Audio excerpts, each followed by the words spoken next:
Welcome to Jolly's കുലീന. ഇന്ന് ഞാൻ ഒരു പെസഹ അപ്പമാണ് ഉണ്ടാക്കാൻ പോകുന്നത്.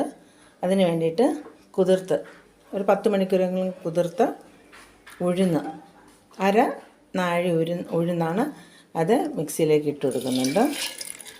ഇനി കുതിർത്ത ഒരു നാഴി പച്ചരി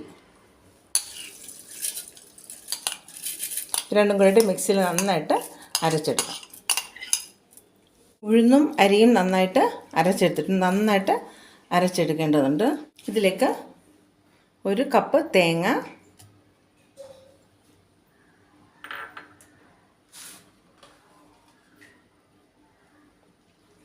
5-6 ചെറിയ ഉള്ളി,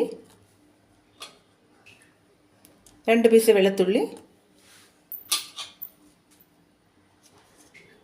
കുറച്ച് ജീരകം, ഇത്രയും കൂടി ഇട്ട് അരച്ചെടുക്കാം.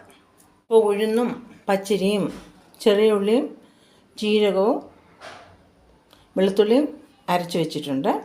തേങ്ങയും നമ്മൾ രണ്ടാമത്തെ തേങ്ങയും വെളുത്തുള്ളിയും ചെറിയ ഉള്ളിയും ജീരകവും കൂടി ഇടുമ്പോൾ തേങ്ങ അധികം അരയണ്ട. പിന്നെ ഇതിലോട്ട് ആവശ്യത്തിന് ഉപ്പും കൂടി ഇട്ട് കൊടുക്കുകയാണ്. ഇഡലിയുടെയൊക്കെ ഒരു കൺസിസ്റ്റൻസിയാണ്. ഇനി പെസഹ അപ്പം ഉണ്ടാക്കാനായിട്ട് തുടങ്ങാം. അപ്പോൾ പെസഹ അപ്പം ഉണ്ടാക്കാനായിട്ട് ഇഡലി പാത്രത്തിലാണ് നമ്മൾ ചെയ്യുന്നത്. ഇങ്ങനെ ഒരു പാത്രം എടുക്കുക.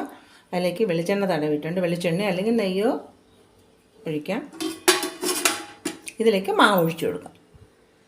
നമ്മൾ ഏത് പാത്രത്തിലാണോ പെസഹ അപ്പം ഉണ്ടാക്കാൻ പോകുന്നത് ആ പാത്രത്തിൽ വെളിച്ചെണ്ണയോ അല്ലെങ്കിൽ നെയ്യോ ഒഴിച്ചതിന് ശേഷം ആ പാത്രത്തിൻ്റെ 1/4 ഭാഗത്തോളം നമ്മൾ ആട്ടി വെച്ചിരിക്കുന്ന മാവ് ഒഴിച്ചെടുക്കുക. ശേഷം അതിൽ വേവിക്കാം. ഏകദേശം 1/4 ഭാഗത്തോളം വെന്തിട്ടുണ്ട്. ഇതിലേക്ക്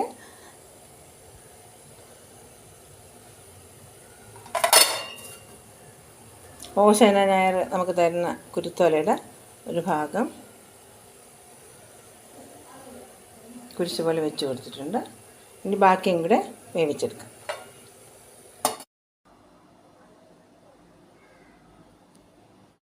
അങ്ങനെ പെസഹ അപ്പം റെഡി ആയിട്ടുണ്ട്. ഒരു 20 മിനിറ്റോളം ആണ് ഇത് വേവിച്ചെടുക്കാനുള്ള സമയം. അപ്പോൾ എല്ലാവരും ചെയ്ത് നോക്കണം കേട്ടോ. ഓക്കേ.